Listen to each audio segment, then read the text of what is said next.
नमस्कार, मैं हूं आशीष और आप देख रहे हैं आशीष कॉमर्स क्लासेस। मेरे प्रिय विद्यार्थियों, हम लोग अपने वीडियोस में चर्चा कर रहे थे इनकम टैक्स की। और इनकम टैक्स में हम लोगों ने पिछले वीडियो में जाना था कि कुल आय का क्षेत्र या फिर कर दायित्व क्या होता है।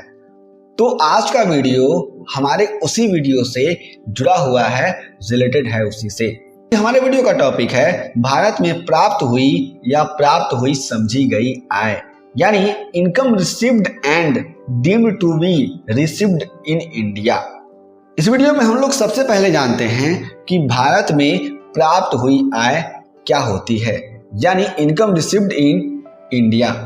कर दायित्व के निर्धारण के समय करदाता के द्वारा भारत में प्राप्त हुई आय से तात्पर्य यह है कि करदाता को आय सर्वप्रथम भारत में प्राप्त हुई है। यानी जब कभी भी बात की जाती है भारत में प्राप्त हुई आय से, तो ये समझना चाहिए कि वह आय भारत में किसी भी करदाता को सबसे पहले प्राप्त हुई है, यानी भारत से वह आय सबसे पहले फर्स्ट प्राप्त हुई है। इस बात को बारीकी से समझा जाए तो यह बात समझ में आता है कि यदि किसी निवासी को उसके कार्य के बदले कोई आय विदेश की किसी कंपनी से विदेश में प्राप्त होती है और वह अपनी विदेश में प्राप्त हुई आय भारत में भेज देता है, तो उसे भारत में प्राप्त हुई आय माना जाता है। यानी कोई व्यक्ति है, उसको कोई भी इनकम विदेश में प्राप्त हो रहा है और वह इनकम भारत में भेज देता है अपने माता पिता के पास, अपने भाई बहन के पास, अपनी पत्नी के पास, अपने बच्चों के पास, तो कहा जा सकता है कि वह आय भारत में प्राप्त हुई है, उस पर टैक्स भारत में लगता है। लेकिन यदि किसी अनिवासी को उसके कार्य के बदले कोई आय विदेश की किसी कंपनी से विदेश में प्राप्त होती है और वह अपनी विदेश में प्राप्त आय भारत में भेज देता है, तो उसे भारत में प्राप्त हुई आय नहीं माना जाता है। यानी कोई भी अनिवासी है जो भारत का निवासी है ही नहीं, जिस तरीके से हमने इसकी गणना की थी, तो उसको जो आय प्राप्त होती है किसी विदेशी कंपनी के द्वारा विदेश में, वह किसी भी व्यक्ति को, अपने चाहने वाले को भारत में अपनी आय का हिस्सा भेज देता है, तो इस कंडीशन में वह आय भारत में प्राप्त हुई आय नहीं मानी जाती है। जैसे एक एग्जाम्पल दिया गया है, जॉन एक अनिवासी है, वह अमेरिका में रहता है।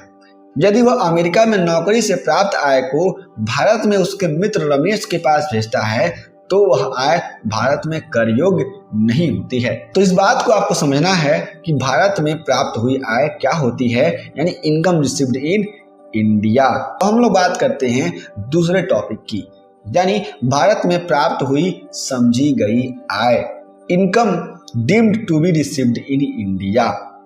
कर दायित्व के निर्धारण के समय करदाता के द्वारा भारत में प्राप्त हुई समझी गई आय से तात्पर्य यह है कि आय वास्तव में करदाता को प्रत्यक्ष रूप से प्राप्त नहीं हुई है। कोई भी करदाता है उसको आय प्रत्यक्ष रूप से यानी डायरेक्ट प्राप्त नहीं होता है, डायरेक्ट रिसीव नहीं होता है, इसलिए उसको कहा जाता है भारत में प्राप्त हुई समझी गई आय। लेकिन आयकर अधिनियम के अंतर्गत उन्हें प्राप्त किया हुआ मान लिया जाता है, लेकिन आयकर अधिनियम मान लेती है कि वह आय भारत में ही प्राप्त हुई है। इसी को कहा जाता है भारत में प्राप्त हुई समझी गई आय, यानी income deemed to be received in India.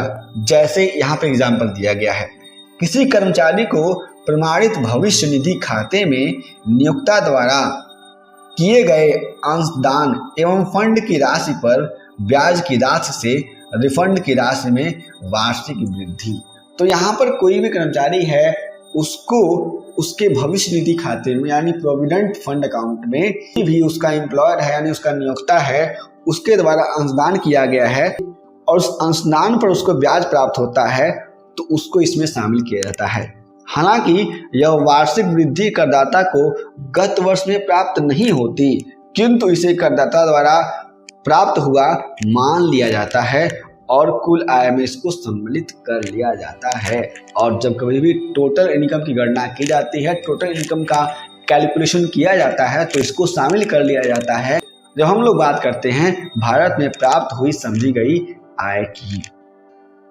तो मेरे प्रिय साथियों, इस वीडियो में हमने जाना कि भारत में प्राप्त हुई तथा प्राप्त हुई समझी गई आय क्या होती है, यानी income received and deemed to be received in India.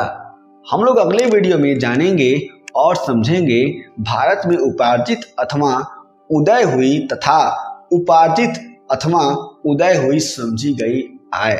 तो मेरे प्रिय साथियों, हम लोग फिर से मिलेंगे एक नए वीडियो के साथ। यदि आपके पास कोई भी प्रश्न है, कोई परेशानी है तो हमें नीचे कमेंट करके जरूर बताएं। हम फिर से मिलेंगे एक नए वीडियो के साथ, तब तक के लिए जय हिंद।